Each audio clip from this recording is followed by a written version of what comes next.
Hey everyone, welcome back to our final session of the event. During the break, our speakers and representatives from leading conference organizations met in small breakout groups to discuss lessons learned and next steps forward in the future of scientific conferences. We will now hear from each of the group leaders about their group discussions, conclusions, and outcomes. We'll start with Felix Rundell.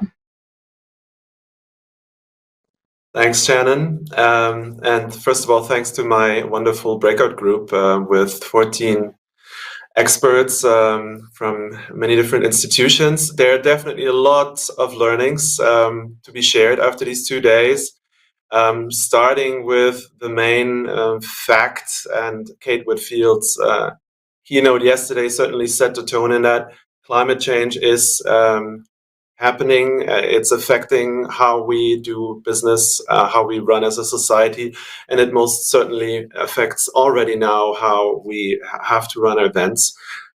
Technology is a solution. Virtual events are a solution. And how we design our events, how we curate amazing content for our audiences will also be relevant for contributing to the solution.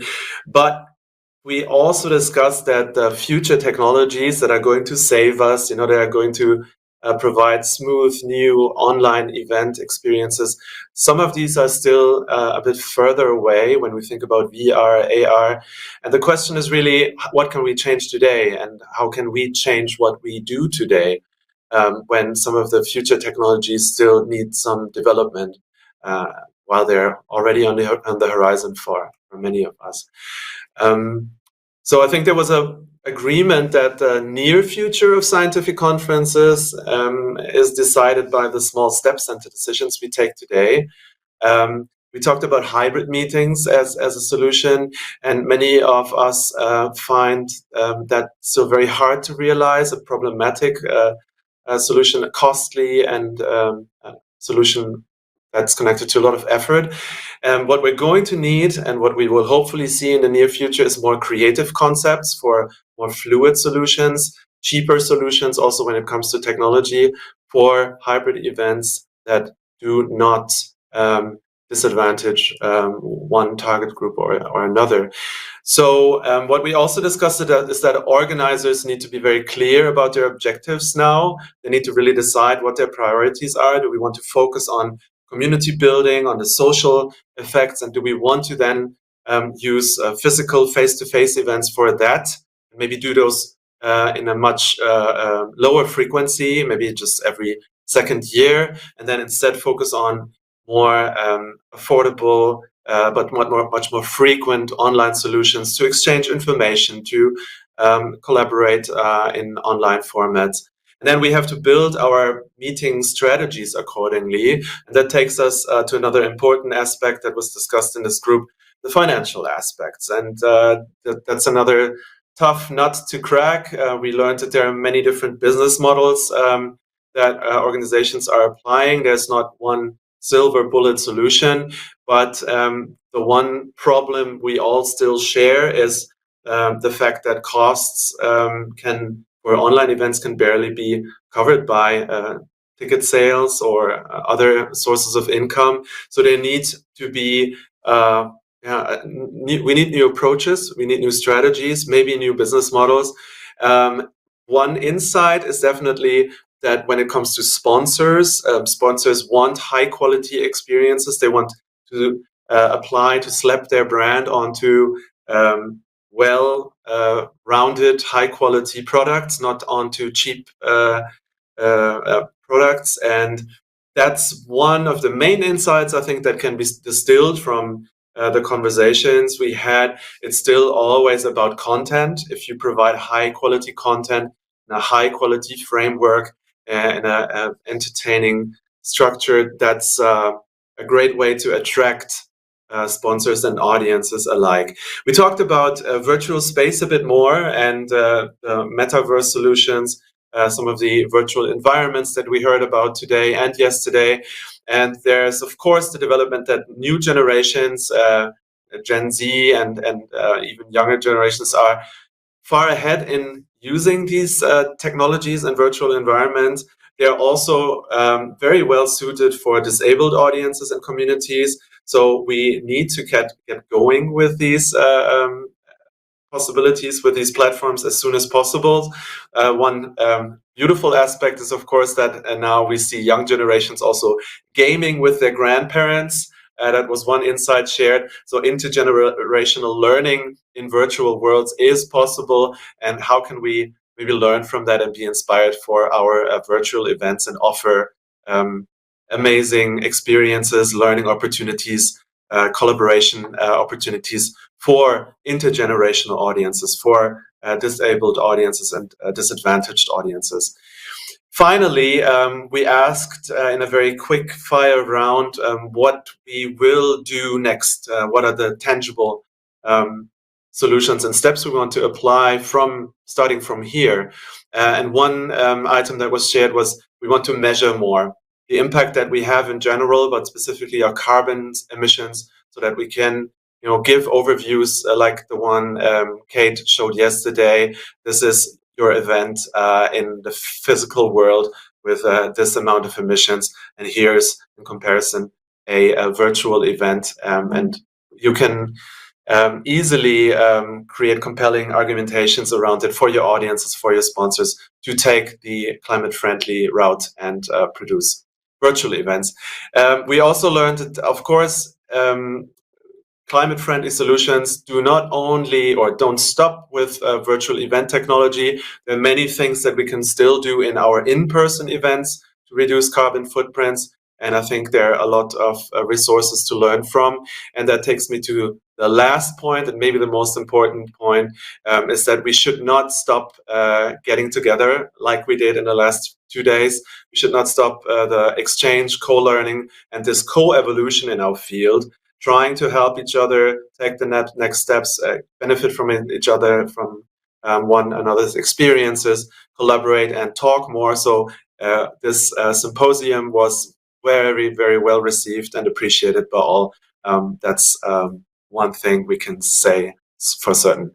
Thank you, and back to you, Shannon. All right, great. Thank you so much, Felix. Next, we'll hear from Thale Jarvis, who headed up our group 2.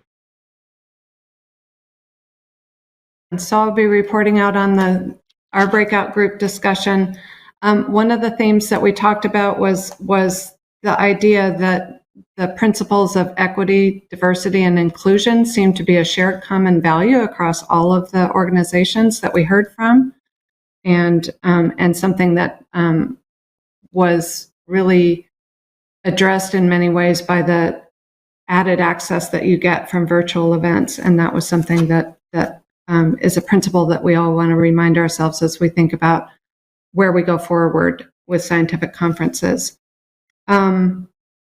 There was also certainly a consensus that emerged that people really missed during the pandemic those in-person interactions, and they really value coming together in person. But at the same time, this feeling that we all acknowledge that just going back to the way we did things before the pandemic is not the way forward, that we see value in both in-person and virtual formats, and certainly the concern around the climate impact is significant and recognized by all.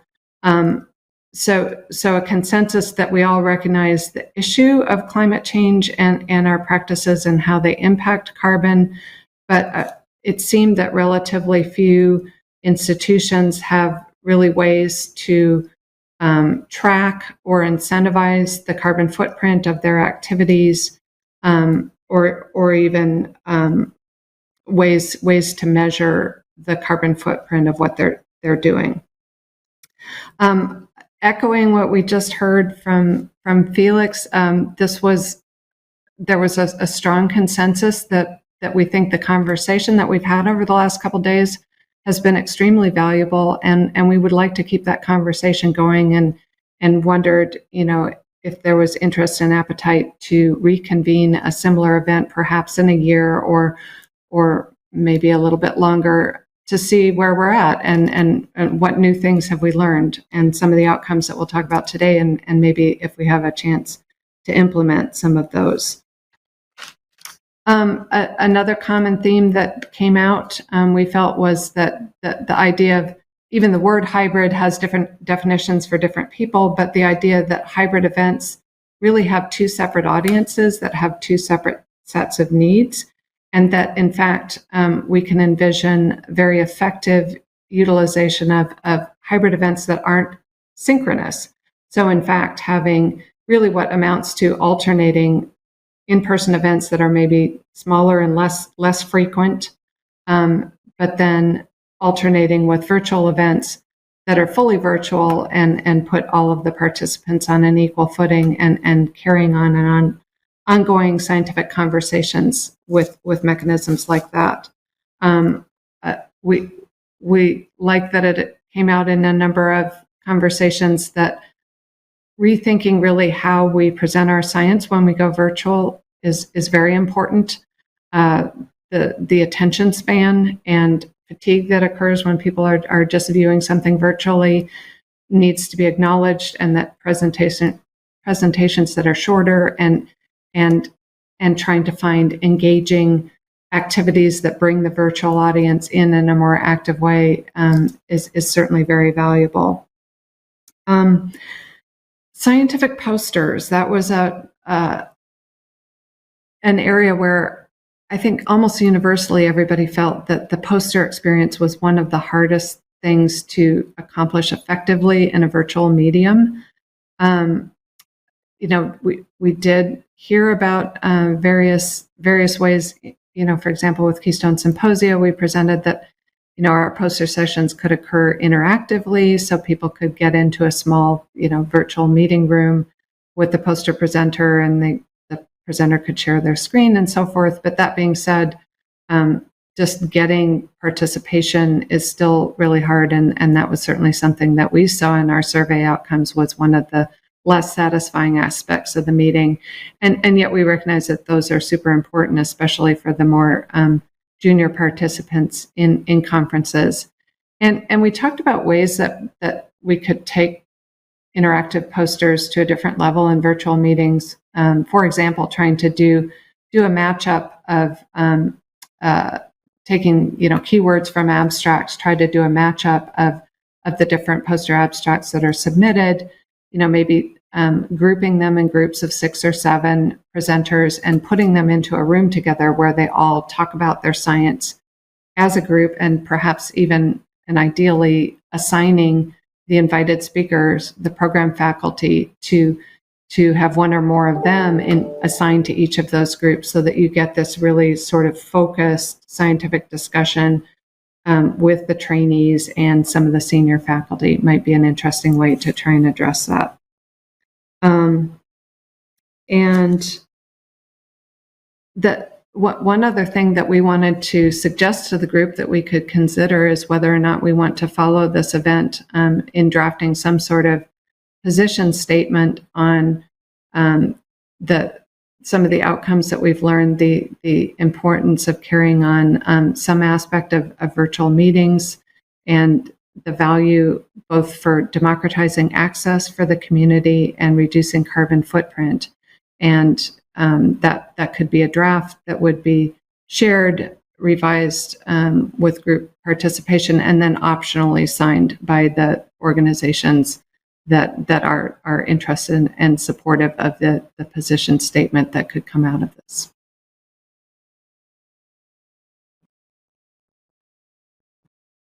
All right, great. Thanks, Thale.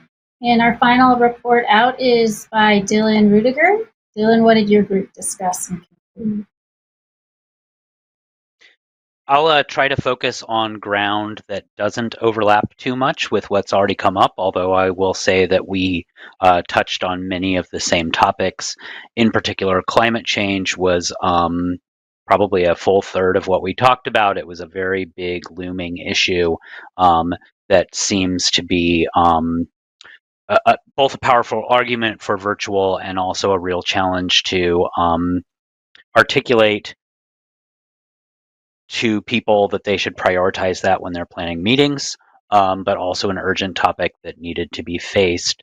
I think we really kind of identified a key tension, which is that societies in particular are kind of caught between financial models that make meetings very important to their finances. This is true whether they're running meetings as profit centers or as break-even events. And regardless of their financial model, it's a very important part of where the revenue for societies come from.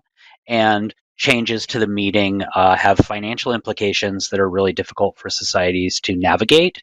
On the other hand, societies have missions that are really oriented towards spreading the word about the science that their research communities are doing as widely as possible, and that those two things are in tension in ways that are probably perennial, but have become more acutely clear in this moment when the opportunities to kind of think about meetings differently have changed the horizon of what seems possible. So we talked quite a bit about those issues. Finance, in particular, came up, and a recognition that there are a lot of different financial and business models for different societies, and also a lot of different kind of staffing models and sizes of meetings, and thus that there's unlikely to be a one-size-fits-all kind of solution here. That different societies are probably going to make different decisions about what way they break. I'll say, speaking just for myself, I think that's probably a good thing, and something that's exciting because it will mean that people are continuing to innovate in this space. We had a rather interesting discussion about whether generational divides were important or not. There was some folks who thought that they were a kind of key fault line in understanding who was interested in virtual or in-person meetings, including who really got the most kind of value of the collaborative aspects of in-person meetings, with some suggestions that that might be something that was more useful to older faculty, or that older faculty valued more closely as something that was unique to in-person formats. On the other hand, there was a recognition that other people pointed out that a lot of young scholars are also eager to go back to in-person conferences, in part because the value of conferences isn't just for one's career. It's also the opportunity to travel and to go to a neat place and have fun for a couple of days, and that's something that needs to be in the equation when we're thinking about the value of conferences. And then finally, two last points that I'll touch on. We talked a little bit about the possibility of thinking of conferences not as a single monolith, but as a series of interconnected events, and to kind of imagine that what you're trying to think through when you're thinking about different modes of delivery is less, do we have a virtual or an in-person conference or a hybrid conference, and more to think about different types of events like plenaries, poster sessions, regular panels, networking lunches, business meetings, etc., and to think about those pieces as different components, and to make decisions about modality based on what the purpose and audience for individual types of activities are. And one very specific example of that coming out of the Biophysics Association was the idea of moving governance meetings that had been formerly held in conjunction with the annual meeting into virtual settings. And then the last thing that I'll say is that there were several interesting comments about the importance of the kind of smaller conferences that are organized outside of the scholarly society world, and that those might be important sites for innovation that could develop new ways of thinking about conferences that would be useful to scholarly societies. And so they were kind of flagged as a place to watch. So that's pretty much what our group covered that hasn't already been well reflected in the conversation. Great. Well, thank you, everyone. We do have a few minutes for audience questions, so go ahead and submit your questions now if you'd like to ask our group leaders anything. I would like to ask your leaders, was there kind of a difference of opinion based on either size of organization, where people were coming from, based on what events they had tried? What were the lessons learned about the diversity of the meeting organizers that we are trying to serve here? Dylan, did you want to jump in there? Sure. I mean, this is somewhat reiterating something I just said, but I think that in our room, at least, there was a sense that size of organization had some kind of correlation, however rough, to business models for meetings, and also certainly a very strong correlation with the amount of staff that were available and the amount of resources that were available to leverage. And so this can create a lot of different outcomes. It might make larger organizations have more capacity to innovate and be willing to take more risks.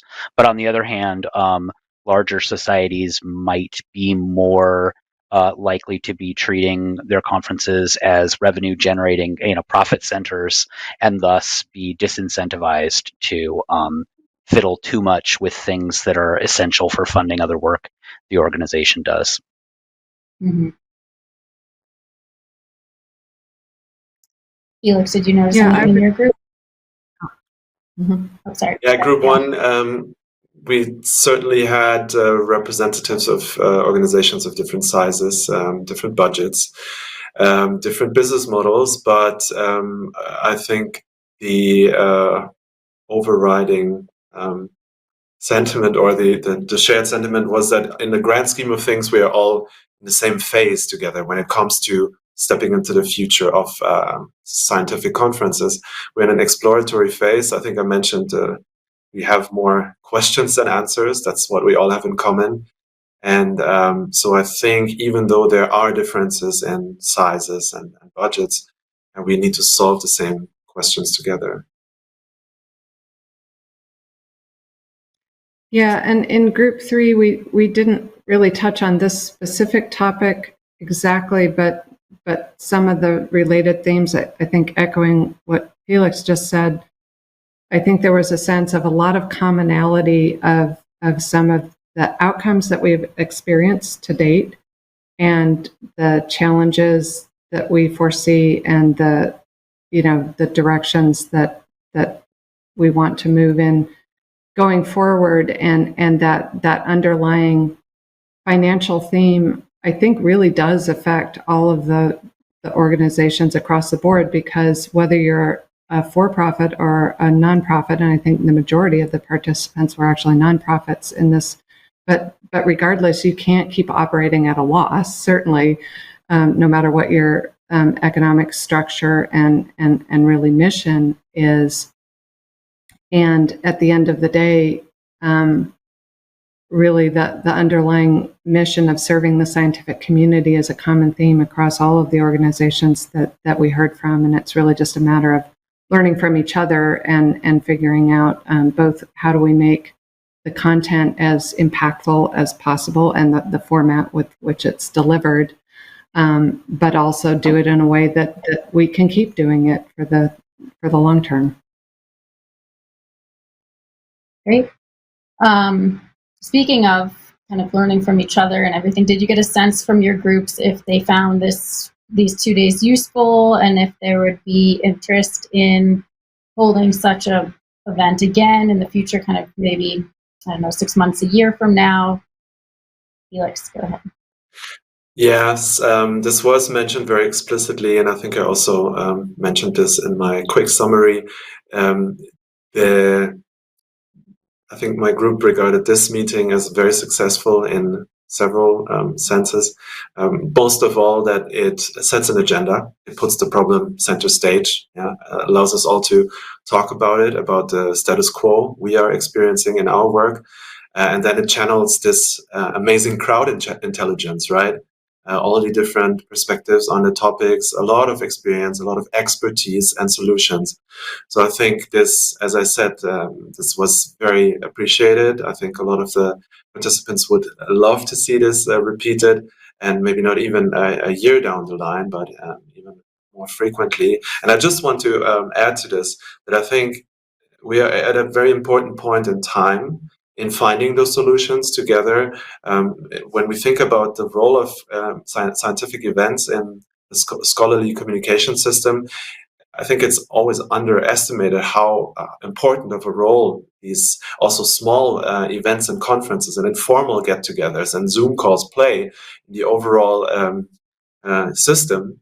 So finding better solutions, making these meetings more effective, creating better productivity and better rates of exchange is so important at this point in time.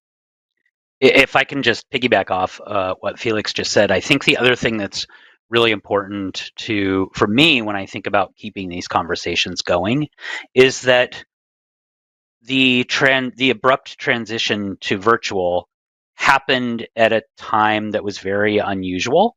The backlash that we're kind of seeing towards it now may also be an unusual moment, given what we've all been through and living in our houses for the last several years. And so I think it's going to take some time to actually get a good sense on some basic questions like, what is the audience for virtual events? I don't think we really know the answer to that, and we probably won't for a while yet because the last few years have just been odd. Although just to go back to climate change, the coming years might also be very odd. So, maybe odd is just the new status quo, but I do think it's worth keeping these things going because we're very early in these experiments and we don't really have a good sense of what the long-term trends look like at this point. That's a good point.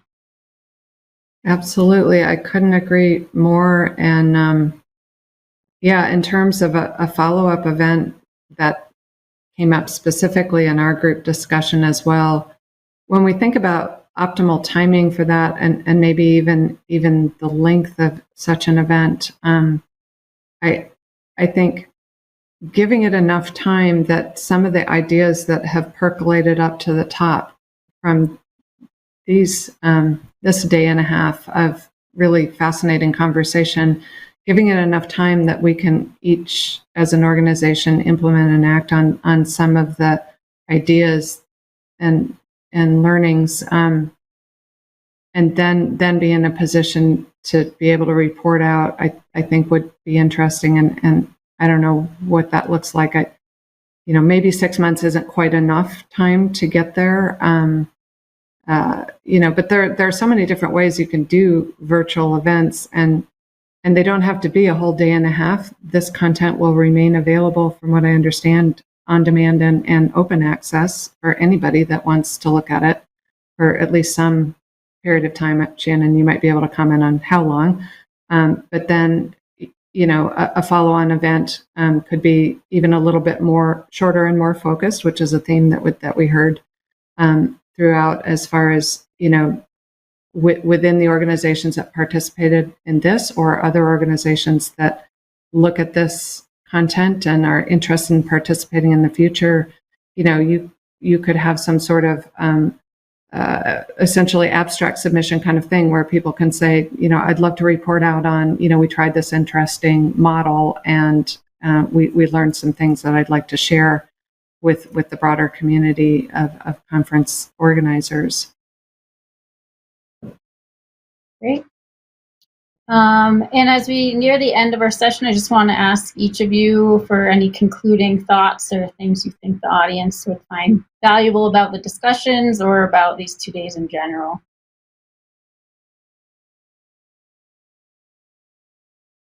I guess I would just say that we're at a moment in time where the early momentum towards rethinking meetings is flagging a little bit.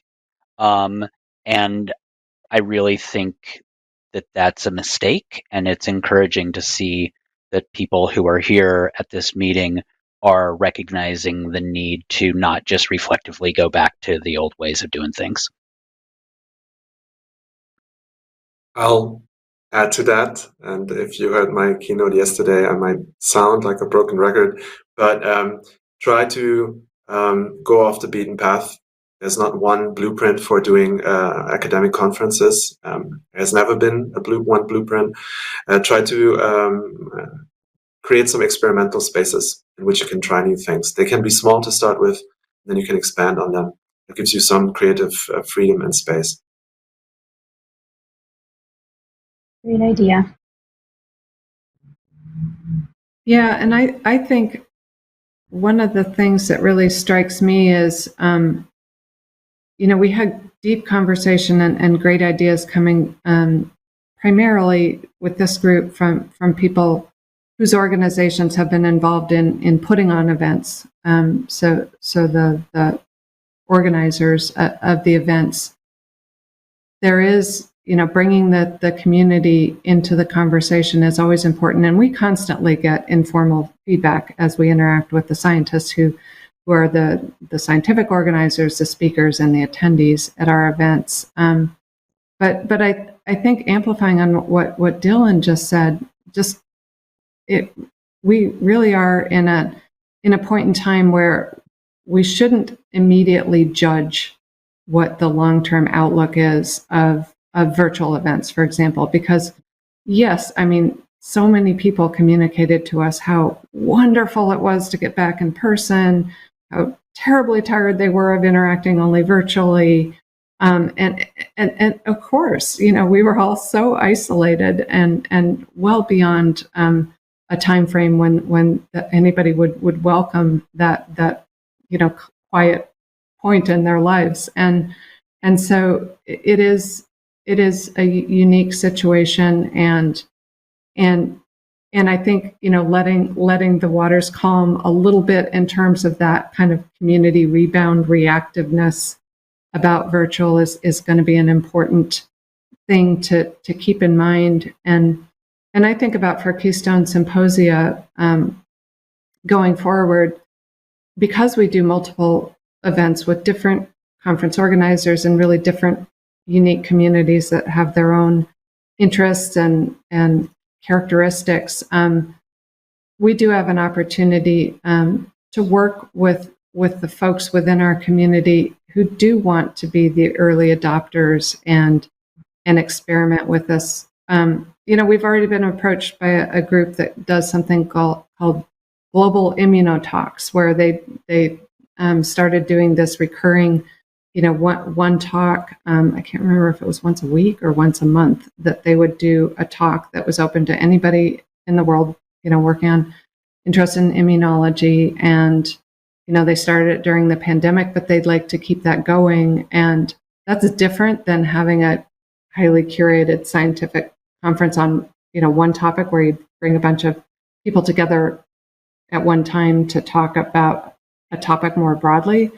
But it is an example of communities that actually found that there was something really useful in kind of this ongoing virtual interaction, almost like having a journal club or a speaking series that was ongoing, but it's not just at your university, it's for the whole world. So I think there are folks out there that want to keep connecting virtually, and their voices may not have been heard above the clamor of all of the folks that are, so happy and relieved to be able to travel again after the pandemic. So. Great.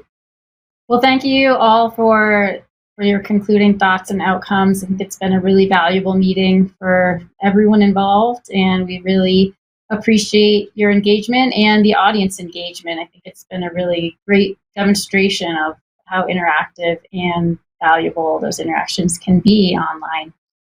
Now, to wrap up the event, we have our meeting organizer, Dr. Debbie Johnson, to share her reflections about what we've learned and directions for the future. Hi, everyone. On behalf of myself and Judith, I just want to thank all of you for participating in this very important event. I hope you found it as inspiring as I did. I think we learned a great deal. It was a valuable discussion. And I hope that this will push us forward to continue to experiment with ways of engaging our scientific community, in addition to the in-person events that we obviously all still treasure and want to keep going. Finding ways to balance the needs of both those that want to be at a meeting in person versus those that want to connect virtually. Taking advantage of the latest technologies, a lot of interesting new things that we were exposed to today.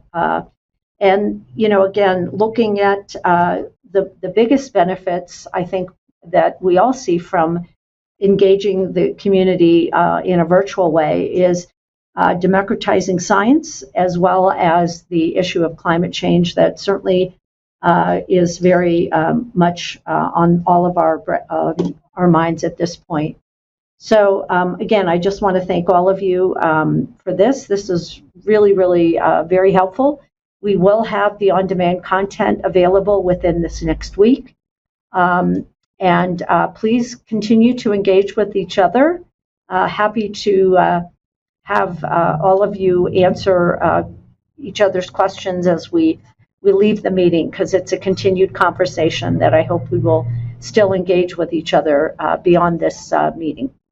So thanks so much again. Appreciate it.